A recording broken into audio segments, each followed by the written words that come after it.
북한 소형 목선의 삼척항 입항 사건의 합동 조사 결과가 나왔습니다.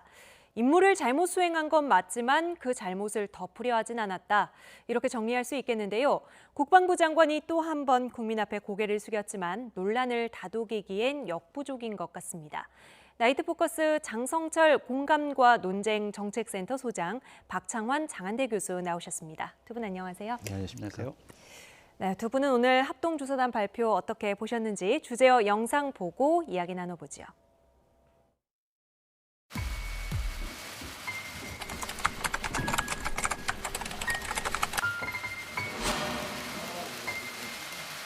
깊은 책임을 통감하며 사과의 말씀을 드립니다. 국민 여러분들께 다시 한번 깊이 사과드립니다. 다시 한번 진심으로 사과의 말씀을 드립니다. 사과의 말씀을 드립니다. 사실을 축소, 은폐하려던 정황은 없었으나 충분하고 정확한 설명이 이루어지지 못한 것으로 조사 결과 전반적인 해상, 해안 경계 작전에는 문제가 없었습니다. 우리 군의 경계 작전에 문제가 있었음을 확인하였습니다. 어떠한 경우에도 용납될 수 없는 중대한 과오입니다. 문제가 있었음을 확인하였습니다. 문제가 확인하였습니다. 경계작전 실패는 사실 다 인정했고 다 확실하고요. 공고의 실패예요. 당당하게 나와서 잘못을 인정하고 하루면 끝날 문제를 한마디로 합참해서 거의 무시에 가까운 무대응으로, 그렇다고 한다면 이거는 증폭이 될 수밖에 없습니다.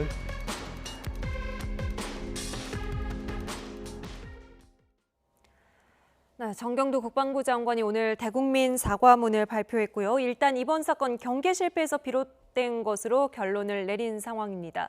기자회견 보고 좀 의혹이 해소가 되셨나요? 제가 언론을 쭉 보니까요. 더 커진 의혹, 확산 이런 식으로 나왔습니다. 저도 이 부분에 동감을 합니다. 교수님께서는요? 호미로 막을 것을 가래로도 못 막고 있다.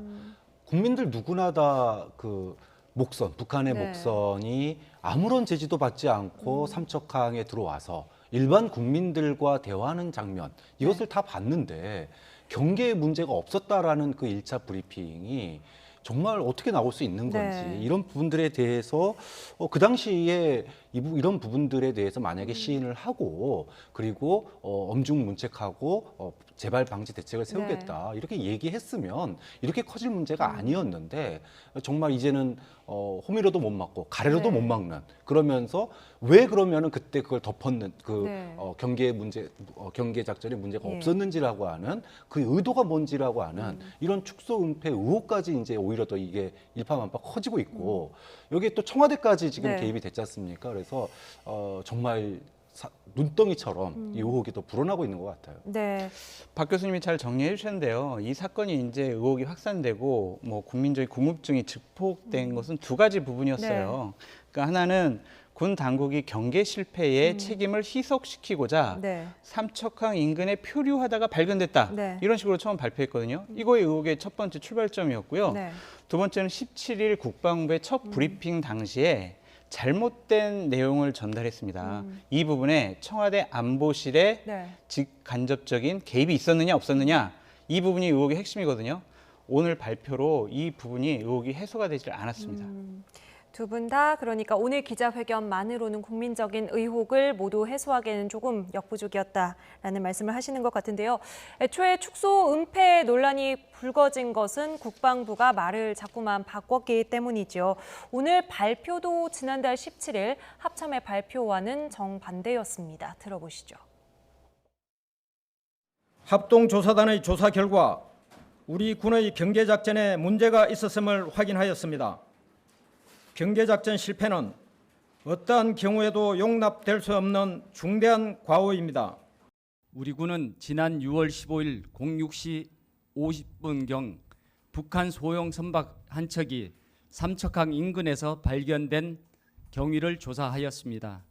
조사 결과 전반적인 해상, 해안 경계 작전에는 문제가 없었습니다. 정반대 발표죠. 그렇다면 앞서 지난달 17일에는 뭘 믿고 경계작전 실패 없었다라고 아주 큰 소리를 쳤을까요? 그러니까 이제 뭐 그 해상과 육상에서의 그런 그 경계 시스템에 대해서 점검을 했는데 특별하게 뭐 안이하게 대처하거나 이러지 않았다라고 이제 얘기를 한 거예요. 근데 그런데 우리는 경계작전 다 잘했는데 어떻게 그러면 목선이 들어왔느냐. 이제 이 부분에 대해서는 해명을 못 한 거거든요. 그러니까 국민들이 그 말을 갖다가 믿을 수가 없는 거고 다시 이제 그러면은 조사를 했더니 이번 조사에서는 그럼 왜 똑같은 조사인데 문제가 있다라고 나왔느냐. 보니까는 그 영상 장비들에도 이 목선이 발견된 흔적들이 있거든요. 다만 그것을 경계 그 보는 장병들이 파도로 오해하거나 아니면은 자기의 구역이 아니다라는 이유로 제대로 보지 못했거나 뭐 이런 이유들 때문에 결국은 못 본 거예요. 그러면은 경계작전이라고 하는 것은 결국은 결과로 나타나는 거잖아요. 이게 목선이 어떤 제지도 받지 않고 우리 들어왔는데 자기들은 하게 할 일 다 했는데 그랬다. 그러면 결국은 그것이 어쩔 수 없는 일이었다라고 하는 불가항력적인 그런 변명, 자기 변명에 불과했다라는 것을 이제 와서 자인하는 꼴밖에 되지 않는 거 아닌가. 그래서 이것이 이제 그러면은 왜 그럼 자꾸 우리는 잘했는데 뭐 문제가 있었다 이렇게 얘기 나누냐면 뭔가 이 사건을 목선이니까 이게 무슨 뭐 잠수정도 아니고 목선이니까 이렇게 유야무야 그냥 사고로들 것으로 이렇게 책임 회피성 발언을 갖다가 그 당시에 한 거 아닌가. 국민들은 다 놀랐는데 군의 안보의식, 군의 어떤 눈높이는 국민들의 그런 놀람과는 전혀 별개의 그런 인식을 하고 있었다라고 하는 것을 보여주는 단면적인 발언이었다라고 비판받는 거죠. 그러니까 이제 17일 날 발표가 의혹 확산에 이제 커다란 전환점이 됐어요. 그러니까 합참의 전시태세 검열실이 15일 날 해당 부대에 가서 조사를 합니다. 근데 16일까지 조사를 그냥 1박 2일로 간단히 끝내고 17일 날 국방부에서 발표를 하게 돼요. 그러니까 부실한 거짓 발표를 했다라고 지금 계속 공격받는 부분인데 이때에도 그러니까 왜 이렇게 급작스럽게 간단히 조사를 하고 발표했느냐. 이 부분도 되게 의혹이고요. 그다음에 17일 날 국방부에서 발표를 했을 때 청와대 행정관이 참석을 했습니다. 그래서 이거 청와대 안보실에 어떤 조율과 지시가 있었지 않았느냐 이런 핵심들이 계속 지속적으로 제기되는 거죠. 너무 급하게 발표했다라고 볼 수도 있고 어떻게 보면 사건 발생 이후로 이틀간의 시간이 있었고 그 이후에 발표를 한 건데 그 사이에는 그런 영상 레이더 같은 거를 뭐 다 확인하기에는 부족했을까요? 시간이? 당연히 부족하죠. 해당 부대를 가야 되고 8군단도 가야 되고 22사단, 23사단 다 가야 될 거고요. 영상 자료 확인하는 거를 어떻게 하루 만에 다 확인합니까? 그 9일 날 떠나서 15일 날 이렇게 표류해가지고 삼척항에 왔는데요.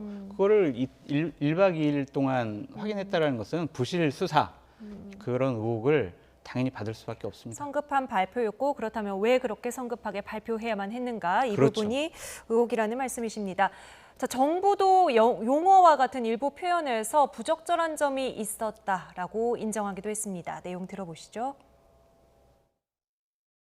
언론을 통해 관련 사실을 알리는 과정을 살펴본 결과 사실을 축소, 은폐하려던 정황은 없었으나 초기 상황을 안이하게 판단하여 충분하고 정확한 설명이 이루어지지 못한 것으로 확인되었습니다. 북한 소형 목선이 삼척항 방파제까지 입항한 것은 국가 안보를 책임지는 군으로서 경계에 실패한 것으로 경계에 문제가 없다는 식의 표현이 매우 부적절하고 안이했음을 국방부와 합참의 관계자들이 조사 과정에서 인정하였습니다. 근데 당시에도 국민적인 관심이 상당히 컸던 상황이잖아요. 이 경계에 문제가 없었다는 당시의 근거는 매뉴얼대로 잘 대처를 했다라는 거거든요. 그럼 지금 확인한 매뉴얼과 그때 매뉴얼이 달랐겠느냐 이런 의문이 나오는 지점인데요. 네, 맞습니다. 그 당시에 매뉴얼대로 다 지켰는데 왜 지금 조사에서는 그러면은 뭐 매뉴얼을 지키지 않았다라고 얘기를 하는 건지 이 부분에 대해서 명확하게 얘기를 지금 못 하고 있는 거예요. 그러니까 그 당시 아까도 얘기했지만 이틀 뒤에 발표를 하지 않습니까? 근데 그 이틀 동안에 그것을 정말로 문제가 없었는지를 샅샅하게 다 조사를 했느냐, 아니면 이거 목선이니까 이거 그냥 시간 지나가면 잊혀질 거니까 네. 군에서 책임을 갖다가 면피하기 위해서 그리고 이 사건이 더 확대되는 것을 원치 않아서 네. 대충 조사하고 우리 매뉴얼 지킨 거 안 지킨 거 없지? 이 정도 확인했어? 그러고 나서 우린 다 매뉴얼 지켰다. 네. 이렇게 얘기했던 건 아닌지 이렇게 그 이틀 뒤에 발표가 오히려 국민들에게 더 혼란과 네. 그다음에 군에 대한 불신을 갖다가 더 키운 그런 어떤 진짜 역설적이게 이틀 뒤에 해명이 아니라 오히려 뭐랄까 불에다가 기름을 끼얹는 이런 그 브리핑이 돼버렸던 거죠. 그렇다면 두 분은 왜 그렇게 군 당국이 좀 성급하게 좀 서둘러서 발표를 했다고 보세요? 일단 첫 번째로는 군이 책임 회피에 급급했다라고 봅니다. 그러니까 과거에 우리나라에 이런 사례가 많잖아요. 네. 노크 기순 사례가 있었고 그 노크 기순 때 어떻게 됐습니까? 장성 6명이 별들이 날아갔거든요. 네. 그렇기 때문에 군으로서는 이것이 자신들의 어떤 책임으로 문책으로 다가오는 거에 대한 두려움을 느꼈을 거다. 좀 그런 측면에서 좀 뭐라 그럴까요? 이것이 우리의 잘못이 아니다. 군의 빨리 어떤 불을 꺼버리고 그렇죠. 싶었던. 좀 빨리 이걸 조기에 진화하고 싶었던 네. 그런 마음도 있었을 거고. 근데 문제는 그럼 그 다음입니다. 군은 그렇다고 치고 그러면은 청와대나 아니면 소위 그 국가안보 컨트롤 타워 네. 여기서는 군의 그런 과거의 행태들이 과거에도 그랬었거든요. 무슨 사건 터질 때마다 뭐 장비 탓하고 뭐 탓하면서 다 책임 회피 급급했는데 그럼 컨트롤 타워는 거기에 대해서 정확하게 그거에 대해서 평가를 해야 되는데 컨트롤 타워가 거기에 같이 춤을 췄거든요. 그럼 왜 컨트롤 타워는 거기에 춤을 췄는지 네. 이 부분에 대한 이제 야당의 의혹이 나올 수밖에 없는 거고 이 부분이 지금 현재 청와대 안보실이 의혹에 휩싸인 가장 결정적인 장면이다 이렇게 볼 수 있는 네, 거죠. 소장님은요? 저도 똑같은 생각이에요. 책임 회피입니다. 가장 이제 정부 부처 가운데서 가장 폐쇄적인 집단이 국방부예요. 네. 여기가 우리가 자료 접근도 쉽지가 않고 거기서 감추기 시작을 하면 알 수가 없어요. 예. 그러니까 우리가 이렇게 얘기하면 그냥 더 이상 증거 자료 없을 거야. 그럼 우리 책임 없어라고 생각했을 거예요. 네. 오늘 발표만 봐도 전 참 놀라웠던 게 대북 정보 사안이기 때문에 그 삼척항 인근이라고 했다라고 네. 한 부분이에요. 근데 대북 정보 사안이라는 것이 뭐냐면요. 쉽게 얘기해서 북한에서 미사일을 쐈어요. 그러면 우리가 이제 인공위성 같은 걸 통해서 그 발사 지점을 발견을 해요. 네. 그러면은 뭐 예를 들면 평양 일대에서 발사했다라고 우리 발표를 하거든요. 예. 그 일대라는 표현을 왜 쓰냐면은 우리의 정보 탐지 능력이 북한에게 적발될까봐 예. 그런 그냥 일대라고 이렇게 하는 거거든요. 그게 바로 군사 보안 용어인데 그렇게 저렇게 이제 삼척항 인근이라고 하면서 자기네들의 책임을 면피하기 위한 군사적인 용어까지 동원해서 네. 국민을 속이는 거다라고 생각을 합니다. 국민의 눈높이를 고려하지 못했다라고 일단 표현을 했네요. 이런 가운데 문재인 대통령이 안보실 1차장 엄중 경고했다고 합니다. 앞서 기사로 전해드리기도 했는데 그렇다면 안보실도 책임이 있다 이렇게 볼 수가 있겠네요. 네, 당연히 책임이 있죠. 아까 군은 그럴 수 있다. 왜? 책임져야 되는 사안들이 많아졌기 때문에 네. 조기에 진화하고 책임을 회피하고 싶어하고 사건의 본질을 냉철하게 보려고 하지 못할 수 있습니다. 네. 하지만 그것을 관리 감독하고 있는 안보 컨트롤 타워, 청와대 안보실은 그러면 안 되죠. 네. 이거를 또 냉정하게 우리가 안보 위기감을 갖다가 조장해서도 안 되지만 네. 평화라든지 뭐 여러 가지 이슈 때문에 그런 안보를 무시해도 안 되는 게 바로 안보 컨트롤 타워 아니겠습니까? 네. 좀 그런 측면에서 아니 어떻게 안보에 국민 눈높이가 필요해요? 안보에 네. 국민 눈높이하고 정부의 눈높이가 달라야 됩니까? 네. 국민들이 봤을 때 안보에 구멍이 뚫렸는데 왜 청와대나 아니면은 뭐 안보실이 그 눈높이를 맞추지 못했을까? 이 부분에 대해서 정말로 그게 어떤 지금 남북 간의 분위기를 깰 것 같으니까 네. 그랬다라면은 저는 그거야말로 정말 큰 문제고요. 네. 그것이 아니라 그냥 군의 발표를 갖다가 고지고대로 믿고 거기에 따라서 춤을 췄다면은 군에 대한 어떠한 관리 감독도 하고 있지 못한 거거든요. 네. 그럼 어느 쪽이든지 간에 지금 안보실 컨트롤 타워가 분명하게 잘못한 거고 이 부분에 대해서는 지금 야당이 국정조사를 얘기하지만 오히려 여당이 나서서 국정조사를 갖다가 요구하는 게 마치 여당이 또는 청와대가 네. 평화를 위해서 안보를 버린 것처럼 이렇게 얘기를 하는 거에 대한 오히려 더 맞대응을 하면서 정말 문제가 있다라면 여당이 나서서 오히려 청와대 안보실의 그런 부분에 대해서 저는 좀 따져 물을 수도 있어야 된다고 봅니다. 네. 그런데 이 청와대 안보실에 대한 징계 조치를 놓고도 말이 달라진다 이런 지적이 나오고 있습니다. 한번 들어보시죠. 동해지방해양경찰청장을 엄중 서면 경고하였고 동해해양경찰서장을 인사조치하였습니다.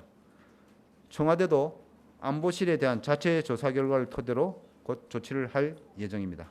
국가안보실에도 징계 조치가 있습니다. 오늘 그 발표문에도 포함이 되어 있습니다. 다만 누군지 즉시만 안 했을 뿐이지 이번 그 사건 조사와 관련해 가지고 거기에도 그 인사와 관련된 그런 부분이 있다는 것을 말씀을 드립니다. 그러니까 국무조정실에서는 징계 조치를 할 예정이다. 국방부에서는 징계 조치가 있었다. 이렇게 말이 좀 다르다는 건데요. 그러니까 징계를 하기 쉽지 않았던 것 같아요. 이 징계도 눈 가리고 아웅이라고 생각해야 될 게 뭐냐면요. 17일과 19일에 국방부의 잘못된 발표 자리에 참석했던 청와대 행정관에 대해서 조사가 진행되지 않았어요. 그리고 안보실장에 대해서도 조사를 안 했습니다. 이번에 검열단에서요. 그리고 국방부 장관, 합참 의장과 관련해서도 전혀 조사가 이루어지지 않았어요. 예. 윗선에 대해서는 조사가 전혀 진행되지 않은 거죠. 예. 안보실의 행정관과 안보실장을 조사하지 않았는데 안보실 제1차장을 징계했다? 이것은 뭔가 앞뒤가 맞지 않는 이상한 행동입니다. 네, 그 국방부 브리핑에 참석했던 청와대 행정관은 상당히 논란의 중심에 섰던 인물이기도 한데 왜 조사를 하지 않았을까요? 이 부분은 어떻게 봐야 될까요? 그럼 이제 국무총리실에서 지금 주관해서 이번에 이제 합동 조사를 한 거잖아요. 그렇다면은 이것이 이제 사실은 맨 처음부터 논란이 있었어요. 그러니까 청와대 행정관이 왜 브리핑 자리에 네. 갔느냐. 그리고 그 과정에서 소위 말하는 그런 군의 어떤 서둘러서 이걸 덮으려고 하는 그런 모양새에 대해서 그럼 청와대가 그걸 묵인한 거냐 아니면 따라한 거냐 아니면 뒤에서 그렇게 하라고 오더를 내린 거냐 이 부분에 대한 문제가 있는데 네. 총리실이 이 부분에 대해서 제대로 조사를 하지 않았다라고 하는 것은 소위 말하면 꼬리 자르기에 들어간 네. 거 아니냐 이렇게 볼 수밖에 없는 거예요. 그러니까 예. 지금 대통령이 안보실 1차장에 대해서 엄중 경고를 했다 뭐 이렇게 얘기가 나오는데 그 경고의 내용이 뭔지 그러니까 왜 경고를 받은 건지에 대해서 지금 일단은 국민적인 그 의혹이 좀 나와 있는 네. 상태잖아요. 이게 그냥 경고했다 그러고 떠나갈 문제. 그러니까 호비로 막을 수 있는 걸 가래로 지금 못 막게 됐다는 이유가 뭐냐면 네. 과거에 천안함이 공격당하고 뭐 많은 일들이 있었었다. 그럼 대통령이 진노하고 징계하고 그러면은 시간 지나면 다 잊혀졌습니다. 네. 근데 지금 사안은요. 그거보다 어떻게 보면은 큰 사안이 아님에도 불구하고 이것을 덮으려다가 보니까 또는 시간이 지나가면 잊혀지겠지 하고 하다 보니까 그럼 이걸 왜 덮었니까지까지 이제 쫓아가 그렇게 되고 국정조사 요구까지 그렇죠. 나오고 있는. 그럼 여기에 네. 대해서 여당조차도 제대로 방어를 못하게 되는 네. 이런 상황으로 지금 이제 가고 있는 건데 네. 이걸 끊을 필요가 있는 거예요. 근데 끊는 게 꼬리 자르기로 끊으면은 계속 이게 이어질 수밖에 없어요. 네. 오히려 문제의 본질, 즉 안보실이 그 당시에 어떻게 했는지를 솔직하게 평가하고 다시 리뉴얼하는 게 네. 오히려 지금 청와대가 이 위기를 갖다가 돌파하는 길이 아닐까라는 생각이 듭니다. 제가 네. 하나만 좀 덧붙일게요. 교수님께서 잘 설명해 주셨는데 이번 조사는 이제 국방부 그 감사관이 주도로 해가지고 이제 조사가 진행이 됐었고요. 네. 국방부 주관으로 조사가 됐었고요. 뭐 셀프 조사 논란이 네. 지금도 있죠. 네. 그래서 이제 이런 것들을 왜 조사에 참여하지도 않은 국무조정실에서 발표를 하느냐라고 해서 이제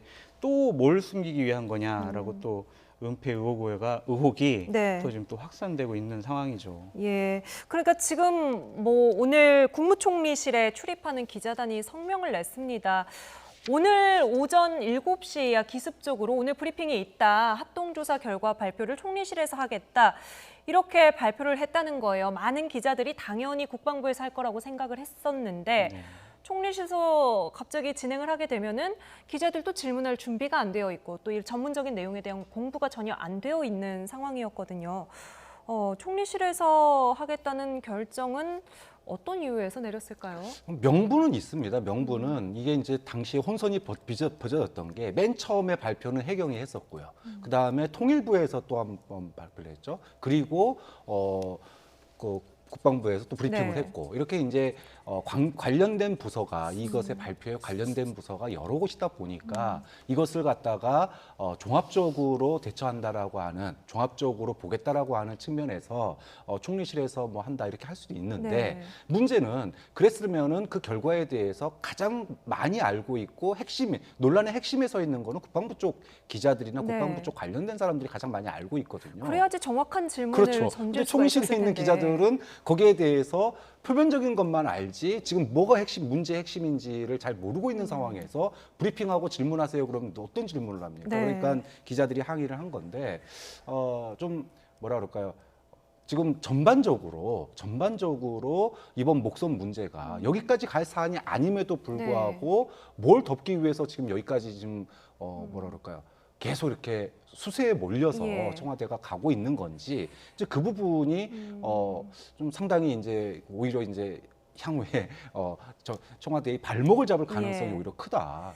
어떤 이유에서든지 총리실에서 하기로 했다면 그 결정을 조금이라도 빨리 기자들에게 알렸다면 이 사안에 대해서 가장 정확하게 알고 있는 기자들이 가서 질문을 던졌을 텐데요. 그렇죠. 이게 부실 3종 세트라고 저는 표명을 하고 싶어요. 첫 번째 부실하게 해명을 했습니다. 해명. 두 번째 부실하게 조사를 했습니다. 세 번째는 부실하게 브리핑을 했습니다. 오늘. 발표까지. 네. 오늘 문제되는 건요. 뭐 이렇게 다 그냥 통화를 해서 국무조정실에서 할 수 있어요. 우리 교수님 얘기한 것처럼. 네. 근데 그 자리에 질의응답 시간에는 국방부 감사관 이거를 조사를 했던 그 단장인 국방부 감사관이 나와서 기자들에게 자세한 얘기를 해줘야 맞죠. 네. 근데 그 사람까지 참여를 안 시킨 거 보면 뭔가를 계속 감추고 싶어 한 거예요. 그렇기 때문에 계속 은폐 의혹이 계속 나오는 겁니다. 오늘 발표된 징계 내용은 부실하진 않았습니까? 어떻게 보셨어요? 기본적으로 너무 책임 회피죠. 그것도 왜냐하면 이제 이거에 가장 큰 책임이 있는 것은 국방부 장관이라고 봐야 될 것 네. 같고요. 23사단장도 이제 징계에 갔는데 22사단장도 조사를 하지 않았어요. 저는 이 부분을 좀 제기하고 싶은데 네. 이제 삼척을 작전권으로 관할하는 거는 23사단이에요. 예. 근데 고성 쪽, 네, 그러니까 그 삼척이 위에 있는 위쪽으로, 고성 네. 쪽을 담당하는 게 22사단이거든요. 근데 지금 13일 날 그 목선이 표류해 오고 있었을 네. 때 그 NLL 이하의 남쪽의 항로는 GPS가 없어요. 예. 그냥 선원들의 주장만 있는 거예요. 네. 그걸 우리가 믿을 수가 없잖아요. 네. 그러면은 22사단에 있는 레이더를 갖고 확인을 해야죠. 그러니까 디귿자로 왔는지 네, 아니면 그 위쪽을 뭐- 지나쳐 네. 왔는지. 네. 근데 그것도 확인 안 하고 그냥 이렇게 발표를 해버렸습니다. 네. 그래서 왜 22사단 조사 안 했냐 그랬더니 조사할 필요가 없을 것 같아요라고 네. 얘기를 했답니다. 이것이 바로 부실 조사, 부실 브리핑이죠. 네. 보통 저희가 이 나이트 포커스 대담을 나누게 되면 양쪽의 전문가들께서 치열한 논쟁을 벌이시는데 오늘은 두 분의 의견이 좀 대체로 일치하는 부분들이 좀 많았던 것 같아요. 이 부분은 정부와 군 당국이 좀 새겨 들으시면 좋을 것 같습니다.